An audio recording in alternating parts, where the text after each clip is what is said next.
Hello and welcome to BullsEYE. Darek Sharp alongside Caylee, Cottrell, and Jim Louk. Yes, we are inside. I know that we told you last week we'd be talking softball, and because of, if you were watching the baseball show a couple weeks ago, shocker, windy conditions, we are going to be inside so that you can actually hear everything that's being said.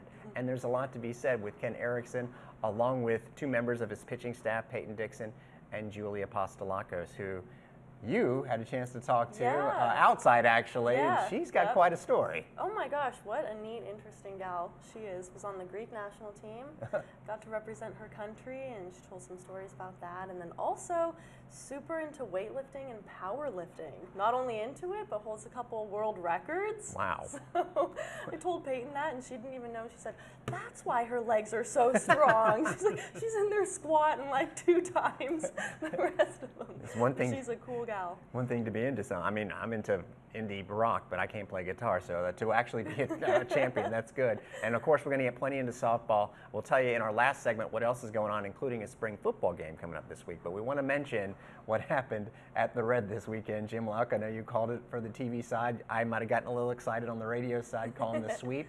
First sweep for the baseball team in conference play since 2017, and the series victory was intact, but the way they got the sweep was something else. Yeah, it was one of those days in Game 3. They'd taken the first 2 games, going for the sweep on Sunday, and everything goes wrong. 0 for 10 with runners in scoring position, leaving guys on base left and right, and you just felt like you didn't want to get into that mindset, but you were kind of thinking, all right, 2 out of 3, that's pretty good, we'll take that.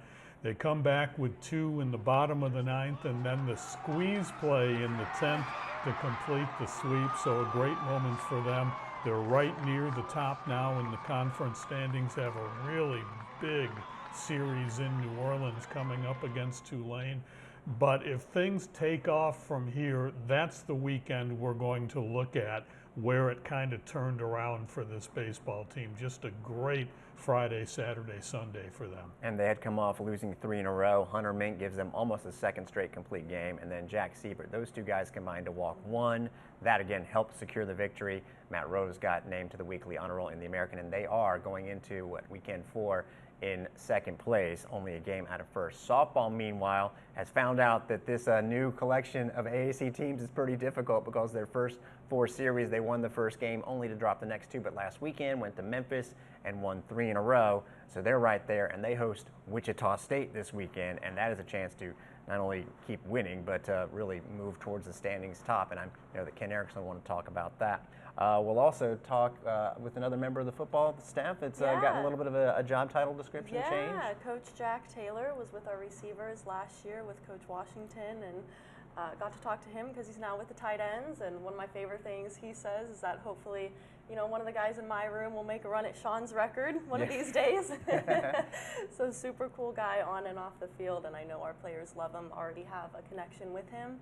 So we said that's been really nice too, making that transition. So he's very fun to talk to him. Awesome. So you'll see that sit down in just a little bit. Sean Atkins and the guys will be at Corbett Stadium. We'll give you more details on that in our final segment. We're going to get to softball next, starting off with the head coach.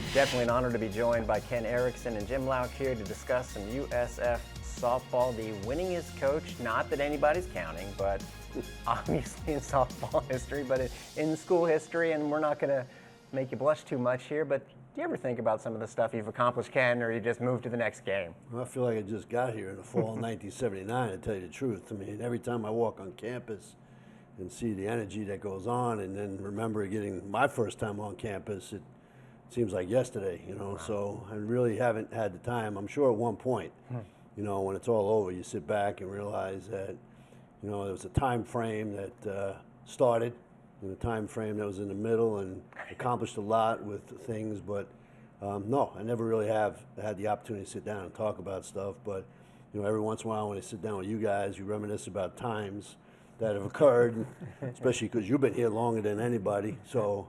But no, not really. You know, it's really about the next game, the next practice, and that's all we're trying to get ready for. Well, Coach, let me ask you a little bit about this year's team. As time goes by, every team is a little bit different. They'll take on their own personalities. They'll have their own characteristics. You're deep enough into this season now that it's probably kind of evident what kind of a team this is. Describe this team for us. This is, I heard the description, during COVID that everything is fluid and moving through, and it's difficult nowadays because there's really time elements involved and attention spans and cell phones and everything else. So it's a little bit more difficult to actually define where you're at until probably closer towards the end of the season. And I think during that time, there's the evolutionary process of, like, how did we get to the W? How did we get to the win? How did we get to consistency? And over the last 5, 6, 7 years, you find that don't rush that process.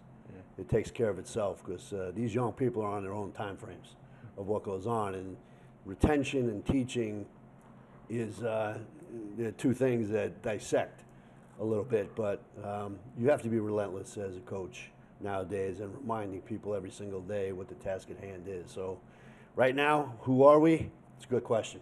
We play really well on the defensive side of the ball. Offense is always going to be inconsistent depending upon, obviously, the pitcher that you face. Base running, consistent. Focus on our task at hand. I'm still trying to find out if we're there 100% of the day. So, but that's young people too. Well, you just alluded to it. I want to harp back on it because you mentioned cell phones. And obviously that wasn't a thing until a few years into your tenure. Yeah. Do you have to set any sort of rules or anything like that? We're saying put them away for a few seconds. Yeah, we do. We have those standards, obviously, during team meetings that they stay in the locker room, and on the ball field, practice time, they stay in the locker room. And, we've implemented things in the past, like when we get on a bus, if you have a 45-minute drive somewhere, start talking to your teammates because that's an art in itself, right? Wow. So communication, we try to continue to try to teach these young women that once they leave college, you're going to have to get in front of somebody and speak. And it's not just in front of a screen. So the ability to communicate, the ability to have some repartee and to have the discussions are important. And we try to encourage that during practice as much as possible. And then back to the lineup real quick, because you say, you learn Yeah. what's at the beginning of the season is not going to be in place. It seems like this year more than ever maybe, or at least more than in recent times, you've had so many options. So how are they coming together? I noticed somebody like Eigenman, who you knew it was going to come and it's come. And sometimes it goes in reverse. How has the lineup come together, and is it still maybe a work in progress? I think it's still a work in progress. And the nice part, you've alluded to the fact that we have options, right? And so what type of pitcher are we facing today? Right. What type of team are we facing today? Can we put speed in the lineup? Can we put more lefties in the lineup and so forth? So we do have those type of options. And in all honesty, they've done very, very well with that. The aspect of consistency is, we probably are 8 W's short of where we should be. But it's all come down to one inning. And so the aspect of trying to stay with your attention span of this is important now, it's more difficult now than it ever has been before. However, this team is really starting to get that point right now. And so hopefully with the last 12 games in the regular season and then in the postseason, we start to really find that peak. Well, you got all 3 at Memphis, and that's hard to do. Conference sweeps are tough enough. Yep. Road sweeps are even rarer. What do those 3 games mean for the team moving forward? Well, they mean bounce back in the conference standings, and it puts us in a better position right now to go after the 1 seed, 2 seed going towards the end of the year. If we had dropped any of those games, I think we would have been up that famous creek, but, at this point, Dawson's. At this point, we've postured ourselves really well. Now it just depends on what happens in the last few conference series. Well, speaking of the conference, we knew there was going to be some talent coming in, and you have seen them, starting off with Charlotte. And you're talking about a UAB team that just swept North Texas. Oh, yeah, North Texas. And what about your leader, FAU? This has become tougher, right? Well, this conference is a great conference. It's the top 5 RPI conference, in the nation. And so, of all the sports that we play here, this is a very, very competitive conference for us to go into the regular season with. And now, as you've seen, the teams that they're knocking off and the teams that we've knocked off, it's a dogfight, and so I'm pretty optimistic that we will send, either 3 to 5 teams to the NCAA tournament at the end because of what we've done so well. If we can avoid the politics that go on in college athletics, which are tough to avoid. However, this conference's RPI is very, very high. Well, that's the question for a guy like you. It goes back to student athlete yourself at USF with the baseball program.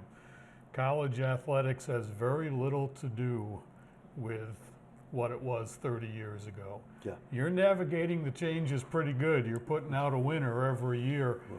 How much of a challenge is it for you personally to watch the sport change, the world of college athletics change all around you?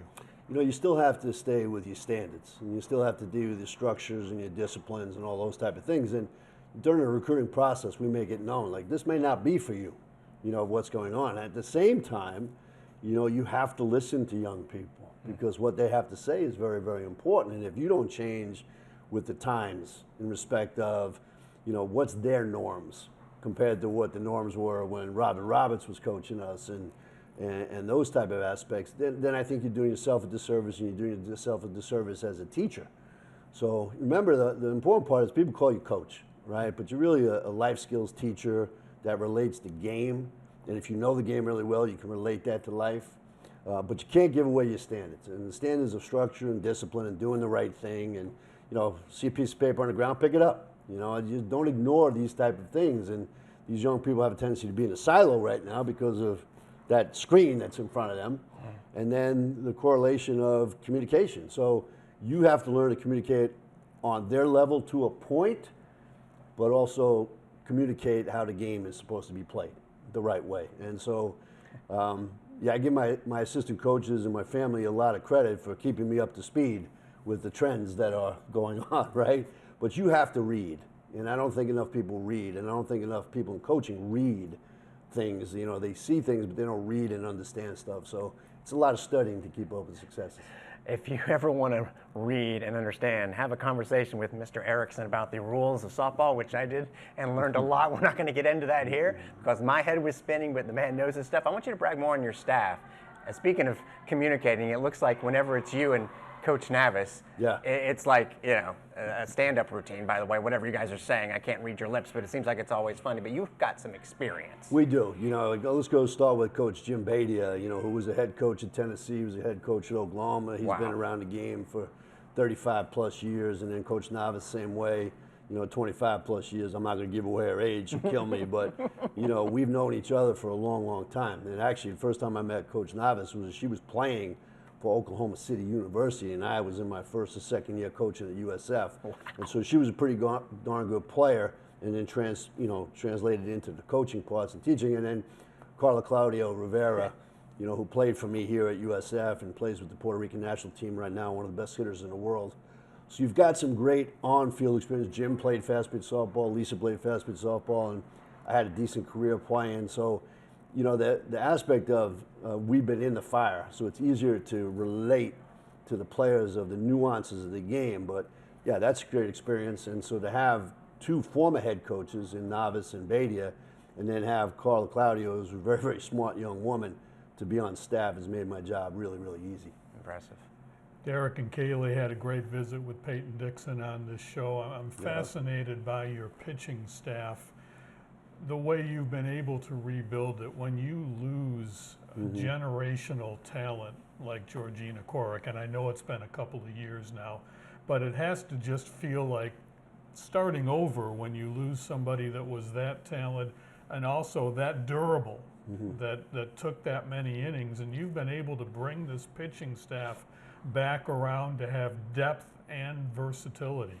You know, it's if you start back when I first got the head coaching job here, and you had Monica Triner and Jennifer Thompson and Christina Picone, and then you got to Jesse Cowell and Jamie Anderson, and then got with Leanne Giannetti and Corin Tassio, and the combinations that continued on, you know, with Sarah Nevins and Lindsay Richardson and Erica Nunn, Nicole Doyle and Georgina Korek. And the aspect of teaching the game and understanding that we can't catch the walks. You know, that's the basic bottom line of that, right? And every pitcher we've ever had, Antoinette Hill, who was with us, you know, until last year, she understood that the only thing that he hates is walks, right? So avoid them as much as possible. And I would rather give up a one-run home run than a three-run home run due to walk. So the aspect of the philosophy of go get them, attack. It doesn't matter if you have good stuff or bad stuff that day, but it's attack, and be relentless. It's a mentality part, right? And then the aspect of just the knowledge of having been in those situations before, and having people that are surrounded in the coaching staff by those people, and then having a Monica trying to come back, and having a Lindsay Richardson come back, have an Eriksen Nunn, Georgina Korek talk to your team. Those things carry on, and so that sisterhood in the circle for us is been pretty impressive in the last 30 years. So it's pretty neat. Because Caylee sits down with Julie Apostolakos in a little bit, and you mentioned Eddie Hill. It reminded me of you throwing her a bone last year. Probably not planned to let her hit. And then this last weekend, Apostolakos gets a big hit. Yeah. I know Georgina Korek, she crushed dingers left and right. Is that something you ever talk about as a staff? Well, these are athletes. Yeah. Korek is an athlete and a half. Eriksen Nunn was a heck of a hitter, right? And now Julie Apostolakos can swing it. Yeah. So I'm not, don't be surprised if she's in the lineup consistently, offensively in the future. But she's an athlete and a half, and the big difference now, with freshmen or first-year players rather, is that the talent level in college is so much better than it was, 20, 25 years ago. And so to break in as an 18-year-old against 22, 23-year-olds, and especially now, this last couple of years have been crazy, 24-year-olds, right? Sometimes 27 in these other sports, which I don't quite understand what the NCAA is doing. However, let's not get into that. But, it's a little bit more difficult, because there's a maturity level that has to happen. And so young lady like Julia Apostolakos, young ladies like Dania Brooks, Jamia Nelson, they're beginning to find, Alexandra Wilkes, Alex Wright, they're beginning to find out that there is a big step to this level where you have to be flawless and you can't make mistakes, because if you do make a mistake, you're going to get burned. So it's a little bit more difficult than it was, let's say, 10, 12 years ago. Makes sense. Got about a dozen games left. Certainly the late season series against Florida Atlantic stands out, but can't get ahead of ourselves. So kind of take us through those 12 games. What do you need to see from your team? What's the next step, the next progression to have a really strong finish? Well, you already know what I'm going to say. It's going to be, what are we going to be doing at practice today? Okay, and so I can't really worry about tomorrow. And I never have and I never will. But if we can accomplish the things of being as flawless as possible, then you have a good chance. I mean, and that's it, and don't let the good pitches go by and the ball gets hit to you, catch it, and I'll paraphrase my old coach in respect of, boys, just hit the ball and run your ass off, and then good things can happen. So, we try not to make this a complicated situation. It's an easy game, and we have to kind of convey that it's an easy game, because these people, once again, we go back to, there's so much going through their heads. Can you come to practice and go blank and just respond and react to what you see? And if we can do that, you got a good shot. Hey, looking at the next thing and trying to be flawless, you did a good job with that already in this sit down. Thank you very much, Coach. You got it. A couple of those pictures we just talked about are coming up next on BullsEYE. I want to start with a bit of your background, because you already have some pretty awesome accomplishments, including playing for the Greek national team. So how did that come to be, and what was that like? So I think 3 years ago, I got a call from Coach Foti, who was the Greek national team coach. And he was like, hey, I saw you have some Greek backgrounds. Do you want to come play with us? So I went to a training camp in Tarpon Springs, and it just all came about, and it all came to play, and I'm getting my Greek citizenship. And then I played in, I think it was Colorado for the first time with them. And then just this past summer, I played in the Canadian Cup with them. How surreal was it to represent your country? It was crazy. It just, you play for something bigger than yourself and your team. You're representing where you're from and where your grandparents are from, and it just means so much more than just a game. And what did your journey look like when you came to USF? My journey, high school and college is very different, but I was very excited, and playing from the Greek national team, I felt like it kind of prepared me a little bit, and there were so many opportunities here with coach and all the players. I was just very excited. As a freshman, are you enjoying it so far? How are you settling in? Yes, I love it here. The weather's beautiful, the facilities are beautiful. It's awesome here. I love the players, love the team, everything. You have a diversified skill set. You're a strong pitcher, position player, power hitter. Have you always been that versatile? Yes, ever since I was young, I've always played. I always had to keep myself busy because I didn't really like sitting and watching. I was always the player that had to go from here to here and all over the place, running all around. But that's just who I was and how I am. I always got to be moving, always got to be doing something. Well, I have an idea of where that power might have come from. You are super into powerlifting, which is so awesome. And not only that, you also hold a couple world records. So what are those records and how did you get into that? So before freshman year of high school, it was COVID, but in the summer before then, my sister, who's a grade older than me, joined the powerlifting team, and she was like, oh, come on, come lift with me in the summer. And I started, and once I started, I couldn't stop. And then my sophomore year, we got this brand new building with all these great facilities, all the great equipment, everything, and it was just like amazing. I loved being in that gym. I loved the people. I loved the coaches. It was awesome, and I hold a few world records in deadlift, bench, and squat, which is really cool. I love lifting every day. I feel like I have to lift, like before a game I'll go lift. I feel like it just makes me like throw better, makes my muscles all pumped up. But I definitely think it got me stronger, more in shape, and it just helps me throw hard, move fast, and hit further.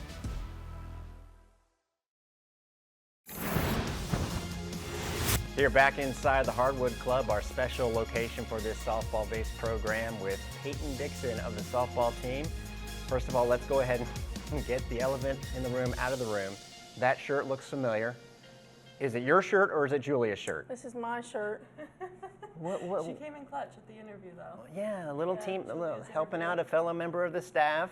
Next time, maybe she can wear her own shirt. But I mean, you guys do get a lot of equipment, right? Yeah, we do. You Yeah. get as many shirts as you want. Yeah. Do you as many uniforms as you want? Do you have a favorite color combination? I know you're supposed to say they all look good, but I mean, They do all look good. I think I like the black and the slime the best because it's like really comfy and it's like a light fit, kind of. Nice. So, yeah. Well, it's important to be comfy, Yeah. first of all. Yeah. So in her second year, but her third year with the program, and it just looks like, speaking of comfortable, you've been comfortable since the beginning. I know you got thrust right into duties as a redshirt freshman. Has it always been as smooth as it looks, or was it sort of an adjustment getting out there in the big time? When I first started, it was definitely like an adjustment from like high school and travel ball. I feel like it was more pressure, but I don't know. You just got to go out there and do your own thing. Like you know what you're doing. So Well, you've practiced all this long. you definitely know what you're doing. How long have you been doing it? How long have you been a pitcher in softball? I started pitching when I was 8. Okay. So a long time. Yeah. Well, let's get into your background a little bit because you committed when you were in 8th or 9th grade, I Yeah. think, to USF. So what was that journey like? It was really good. So starting that process, I really wanted to go to Florida. I love the weather. And then I visited here, and I loved the school, loved the facilities, loved the coaches. So when I just took the offer up. From Smyrna, Delaware, correct? Yes. So that's in northern Delaware, and I imagine you just mentioned the weather, Yeah. that it got a little chilly up there. What was the high school softball season like? Did it start in like May? I mean, how Started bad was in March. Okay. Yeah. During the season, it's really, really cold. I think there was times where I wore like double Under Armours and leggings under my pants and fuzzy socks, and it's really cold up there. But yeah. So you've adjusted to Florida well? Oh You my like gosh. the warm weather? Yes, Okay, good. yes. I go home now and I'm like, oh my God, it's cold and it's like 70 degrees. Speaking of adjustments, I'm not going to quite say that you picked up a southern accent, but sort of that northern PA almost accent is starting to fade away. Have you Really? picked up on some of the southern a little bit? I guess so. Yeah, but you do kind of have. I'm from Plant City, because there it goes. It just slipped out. I've got the accent, the sort of country town accent. It is kind of that. Tell people. I know we spoke about it in the past, but you had a lot of farm area. Yeah. So back home, my family owns a farm. I used to show cows when I was younger at the Delaware State Fair. Nice. Yeah. Wait. Was there pressure to do that? No. Really? No. Because growing up on a farm? Yeah, because it was mostly like my family, and then there was like other farms, like we all connected together, kind of. So it was like all like friends, family showing in the ring together. Yeah. So you're used to performing on the stage. Yeah. It's a different kind of stage. Yeah. Were there any other sports growing up in Delaware? Yeah, I played field hockey in high school. It was okay. Softball was definitely my thing. Yeah. Field hockey, now I don't even know, is that like a winter sport up there? I'm just trying to picture how hockey to me, I know it's outside, but it's kind of like a colder weather sport, or is it? It's a fall sport. Okay. Yeah, so it's cold then too. and we're in like skirts and stuff, running around the field. Not your thing. Yeah, no. So, hey, I'll tell you what her thing is. A lot of strikeouts, a lot of wins, and we're going to not make you brag on yourself too much. Don't worry. You get to brag on your teammates in just a little bit. But maybe there's a nickname that's sort of she's not aware of called Payday. You know how that goes. So, do you sort of thrive under pressure in those circumstances? Because you've been in plenty of them. I kind of just like go with the flow and kind of like trust my team, trust my defense, and then again I just do my thing, like trusting the calls and just throwing the ball. Where does that confidence come from and that ability to stay calm under pressure?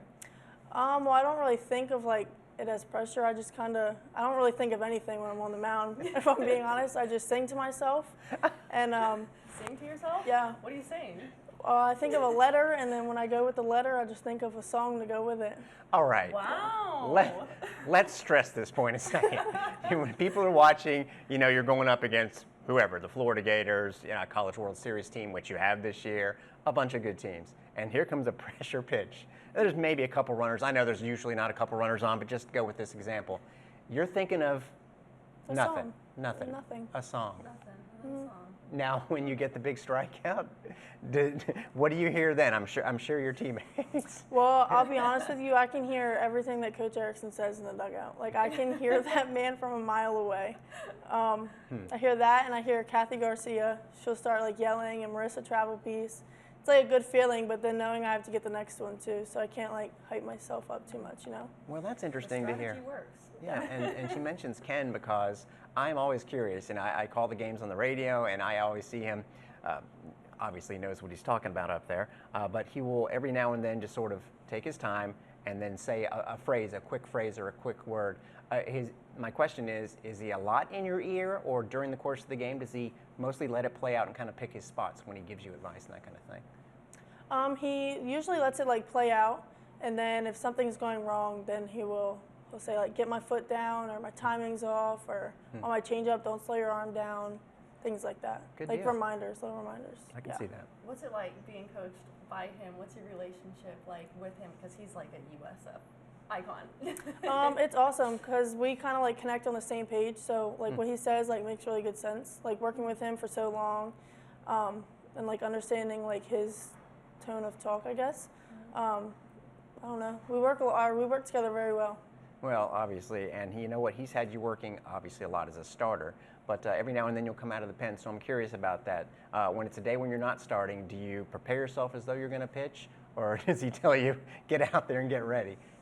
And does it change your mentality closing as opposed to starting? Sorry. No, it does not change my mentality at all. I still go out there and just sing and do my thing. But there's some days where he'll tell me like it's my off day or whatever. And then there's other days I'm like, okay, well I got to prepare myself. Like if I do go in, but yeah. And how do you prepare for a game? Do you do anything specific pre-game? Listen to any songs? Do anything with your hair? So I know some girls are specific about that. Yeah, so I used to do a slick back bun with my ribbon, and then I got away with that. And usually for the first day I wear my hair in a ponytail with curls, and then I wear it again in a curl on Saturday, and then Sunday it's a bun again. Is that a superstitious thing or just a Yes. routine thing? No, it's superstitious. Oh, okay. Yeah. I can definitely go with that because I wore my my team color Lightning hat, which is Tampa Bay Lightning green and gold, Friday for baseball. They won. Wore it again Saturday, and Coach Mole's like, you're wearing that again on Sunday. First sweep in whatever, for 7 years, so that's going to keep going, obviously. I want to talk about another part. You mentioned an off day. Your arm, I'm sure, gets a lot of work during the course of a season. So what do you actually do at practice? I'm sure you don't throw full speed. I don't know. Maybe you do full speed. Do you throw against hitters? What's a typical practice like? Usually I have a bullpen. I'll throw a bullpen like every day, and then depending on like the practice schedule, we'll do like short game live or any like.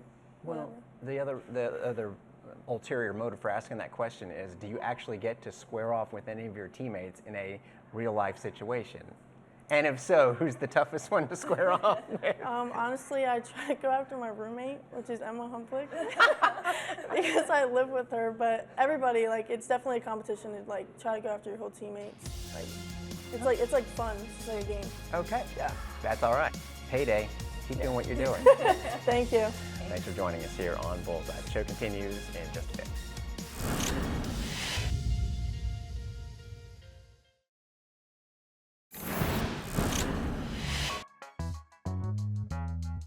This isn't really a true introduction because you are already a very familiar face to Bulls Nation. You worked this past year with the receivers, so let's start with your bit of history with USF. How has this past year been for you? Last year was great. We were able to do a bunch of really special things in that room, and I got the opportunity to work with LaDamian Washington, who, if you can find a better wide receivers coach than that anywhere in the country, I have a hard time seeing it. So, man, I can take all those things that I learned from Coach Washington and bring them right into the tight end room and hope to develop those guys and let us go out there and catch some balls, and maybe the guys in my room make a run at Sean's record one of these days.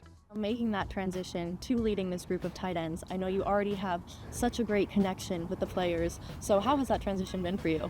The transition's been really good. I think what you're saying is true. I do have a good connection with a lot of the guys. You know, coming in here right when Coach Golish got here was a big deal for me. Was able to build relationships not only with the players in that receiver room, but the quarterbacks. A bunch of the guys on defense I got to build relationships with. I'd obviously spent a bunch of years coaching tight ends, so I think it's been really cool. I think the relationship changes a little bit, but it does give me a little bit of an upper hand having a relationship with all the guys already. How would you describe yourself as a coach, and what are some philosophies that you value as a coach? I'm a teacher, right? And the subject I get to teach is just football. So how can I do the best job of teaching football to these guys and giving them a total understanding of what we're doing offensively, what the defense is trying to do to take them out of a game plan, and how can I give those guys the best opportunity to go out there and have success? I want to be an elite teacher and student of the game at the same time. With your history with Coach Golish and with the experiences of this past year, you obviously have a very deep understanding of this offense. So what can we expect out of the tight ends under your leadership? Yeah, that's a great question. Obviously, talking about Coach makes me smile. So, you know, we have a really special relationship. I do feel like I have a really deep understanding of the offense, and getting the chance to learn from a guy that's coached the position for 20 years and worked directly under him, it was a huge advantage for me. You got a tight end coach that's really, really passionate about the position, and you've got a head coach that's also really passionate about the position. What better environment, if you're a tight end, could you walk into? For me, my expectation of them, and really my goal for them, is that how can they perfect their process every day? What does that look like? And in the pursuit of perfecting that process, how do we help them become the best versions of themselves? That's my expectation, is that we do that. We'll close this out. I have some rapid fire questions for you. Let's do them. Okay, hometown? St. Louis. What are you listening to pregame?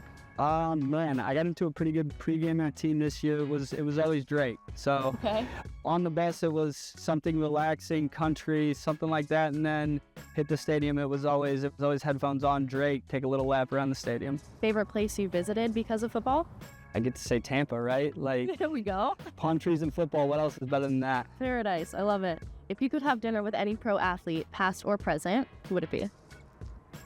I think I'd like to have dinner with Gronk. I think that would be a really cool experience, man. A unique guy, played the position at a high level. Like, I think that'd be really fun. If you could go back in time and witness any sporting event in history, what would you want to experience? That's a great question. The greatest show on turf. I'd like to see that Super Bowl against the Titans. Nice. Yeah, the St. Louis thing. We got to go back to when the Rams were at home, you know? So, yeah, for sure. Well, thank you so much for the Yeah, time today. I appreciate it. absolutely. Absolutely.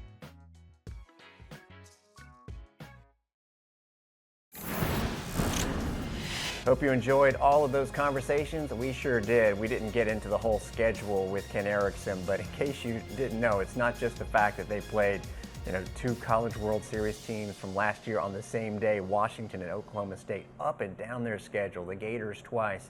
If you look at the rankings, they've played Louisville, which is in the top 50. They beat them twice. Boston College is up there. They beat them twice. Villanova, same thing. So if they can just get a couple series victories here, if they win the rest of their conference series, then they're definitely going to get that NCAA tournament berth.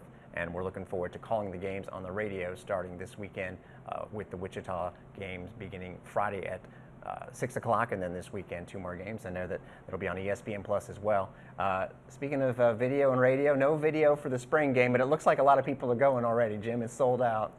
Should be a great atmosphere. We'll be doing radio where we look better than TV anyway, so it's probably a good thing. But we're going to have a lot of fun things. Sam Barrington and I will do the game, and then Joey Johnston and BJ Daniels with all the halftime carnage of the alumni flag football game. So we're going to have a lot of fun.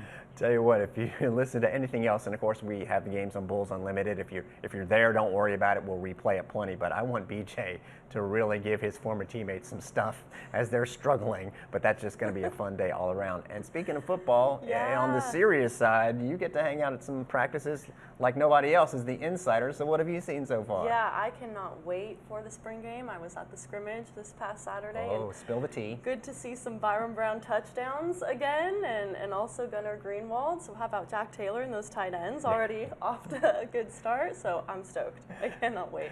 Make sure, if you guys didn't see it, Gunnar Greenwald was mic'd up as part of the football team. Alex Golish threw out the first pitch at the baseball game this past Friday, and he was sitting there going, yeah, I don't bunt. I just hit dingers. They've got a lot of characters on that team, and we love bringing you all the different characters. For a couple of my friends and characters, Jim Louk and Caylee Cottrell, I'm Darek Sharp. Thanks to all of our guests. We'll see you next time on BullsEYE. Horns up.